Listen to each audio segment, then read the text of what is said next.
નમસ્કાર ખેડૂત મિત્રો, આપનો મિત્ર ભાર્ગવ ત્રિવેદી ફરી એક વખત આપને માટે ખેતીની વાત લઈને આવ્યો છું. ગયા વર્ષે આપણે કપાસ વિશે વાત કરેલી, કપાસના બિયારણ વિશે વાત કરેલી. અત્યારે આપણે વાત કરવા જઈ રહ્યા છીએ મગફળી વિશે.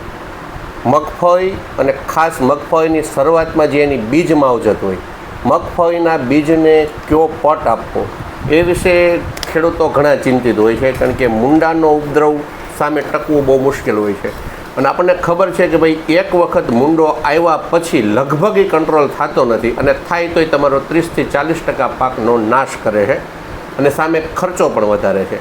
તો આ વિડીયોમાં આપણે વાત કરીશું કે ભાઈ મગફળીના પાકને મૂંડાથી અને ફૂગથી કેમ બચાવવો.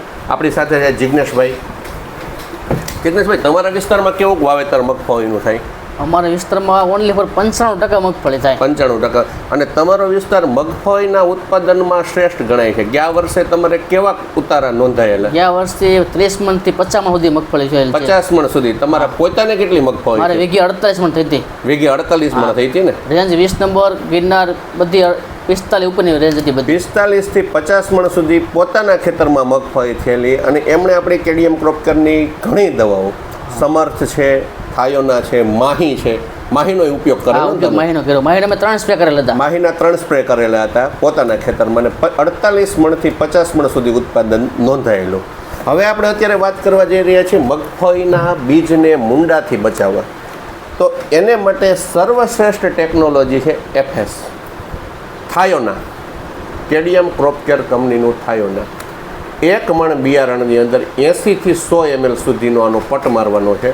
80 થી 100 ml સુધીનો તમે પટ મારશો એટલે મૂંડાની અંદર તમને પૂરેપૂરું રિઝલ્ટ મળશે.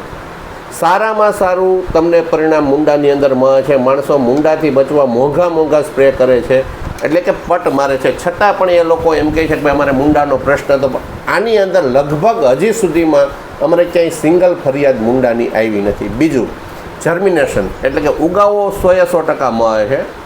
એક છે ખેડૂત જો કાકર બોકર વાવણીમાં, એટલે કે વરસાદ પૂરો ન થયો હોય અને વાવી દે, અથવા એનું બિયારણ બગડેલું કે ખાડા થઈ ગયેલું હોય, એ અલગ વસ્તુ છે. બાકી આનો પટ માર્યા પછી વાવેતર કરવાથી 100% તમને ઉગાવો મળે છે. ઉગાવો જોરદાર અને માંડવી લીલીછમ રહી છે. શરૂઆતી જે ગવો છે, શરૂઆતનો ગવો આમાં લાગતો નથી.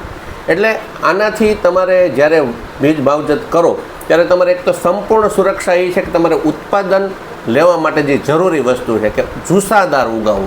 આનાથી ઉગાવો એકદમ જુસ્સાદાર આવે છે. બીજું, મૂંડો લાગતો નથી, ગાવામાં રાહત રહી છે, અને મગફળી 1 મહિનો એકદમ લીલીછમ અને બીજાથી અલગ દેખાય છે. આ થઈ આપણે મૂંડાની માવજત. એ સિવાય આપણે જ્યારે શરૂઆતમાં ઉગસૂકનો રોગ આવે છે, જે આપણને ખબર છે કે ભાઈ કાળી ફૂગને લીધે ઉગસૂકનો રોગ આવે, તો એની અંદર 1 મણ બિયારણે 60 ml સમર્થ, 60 ml સમર્થ 1 મણ બિયારણની અંદર થાયોનાની સાથે ભેળવી ઉપરથી તમે ફુવારાની અંદર સ્પ્રે કરી શકો, અથવા ઓઇલ કરી અને તમે છંટકાવ કરો તો મૂંડો અને ફૂગ આ બંનેથી તમને સંપૂર્ણ રાહત મળે. આ મૂંડો અટકાવશે, આ ફૂગ અટકાવશે. સસ્તું પડે છે ખેડૂતોને, અંદાજે 200 રૂપિયા આજુબાજુ મને ખર્ચો થતો, એટલે એકદમ સસ્તું છે. અને એક મૂંડા અને ફૂગ આ બેની અંદર, જેને આપણે કેમ કે ગેરેન્ટેડ વસ્તુ છે.